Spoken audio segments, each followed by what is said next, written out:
Halo teman-teman, hari ini aku mau ngobrol bareng sama adik aku nih. Gimana sih cara belajar zaman sekarang? Yuk kenalan dulu. Siapa namanya? Abi. Umur berapa nih? Oh, umur 13 tahun.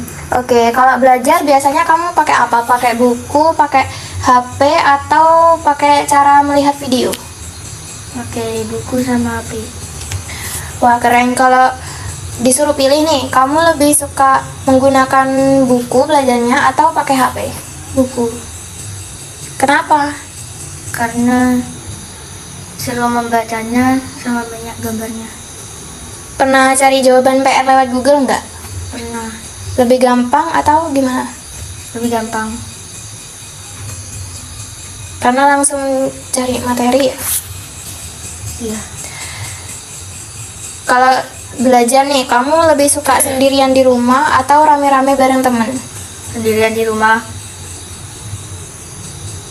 Kalau menurut kamu, belajar zaman sekarang ini lebih gampang atau lebih susah dibandingkan dengan belajar zaman dulu? Lebih gampang. Kenapa? Karena zaman sekarang ada teknologi Google, jadi bisa lebih mudah mencari ilmu. Oke deh, makasih ya udah mau ngobrol-ngobrol. Sukses terus belajarnya, yang semangat.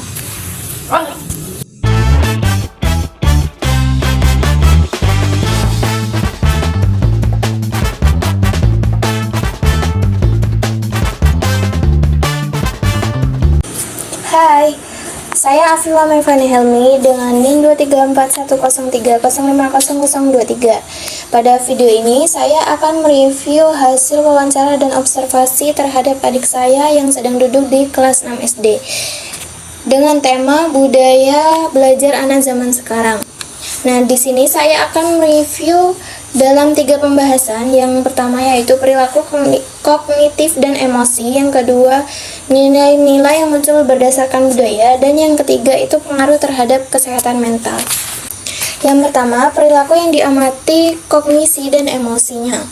Berdasarkan wawancara, adik saya itu menyatakan bahwa ia lebih suka membaca buku saat belajar.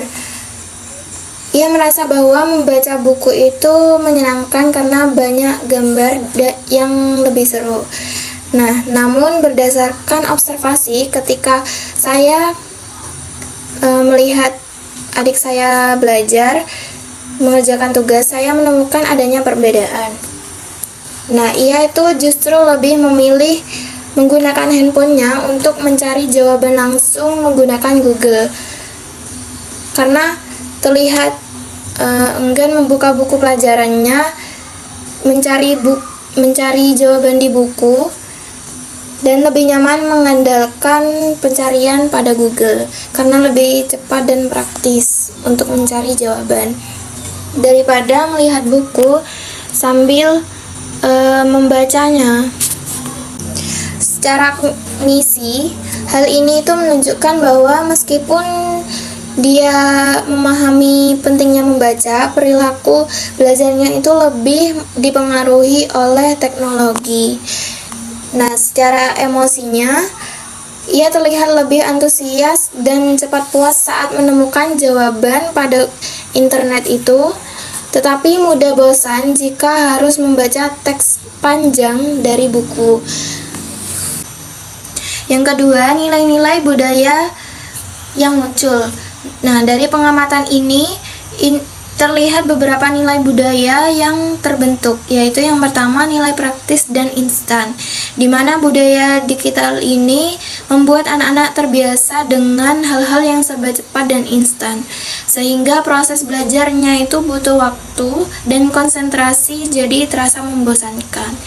Yang kedua yaitu nilai kemandirian teknologi, di mana anak-anak sekarang itu lebih percaya diri dengan mencari jawaban pada internet tanpa perlu mengandalkan bantuan guru atau orang tua. Yang ketiga, pengaruh terhadap kesehatan mental. Nah, dari sisi positif, teknologi memberikan rasa percaya diri dan kepuasan saat anak-anak bisa menemukan jawaban melalui internet secara mandiri.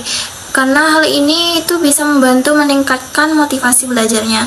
Namun dari sisi negatifnya, ketergantungan terhadap pencarian instan bisa mengurangi ketahanan mental anak, di mana mereka itu bisa menjadi kurang sabar, mudah frustasi jika tidak langsung menemukan jawaban pada internet tersebut, dan kurang terlatih dalam berpikir kritis atau mendalam. Nah, dalam jangka panjang ini bisa berpengaruh pada kemampuan konsentrasinya dan dapat menimbulkan stres akademik ketika harus menghadapi tugas yang tidak bisa diselesaikan secara instan. Sebagai penutup, saya menyimpulkan bahwa budaya belajar modern yang berbasis teknologi ini membawa dampak ganda. Di satu sisi, memudahkan proses belajar anak-anak zaman sekarang dengan mengaksesnya pada internet, tapi di sisi lain bisa melemahkan ketahanan mental mereka jika tidak diimbangi dengan pendampingan yang tepat.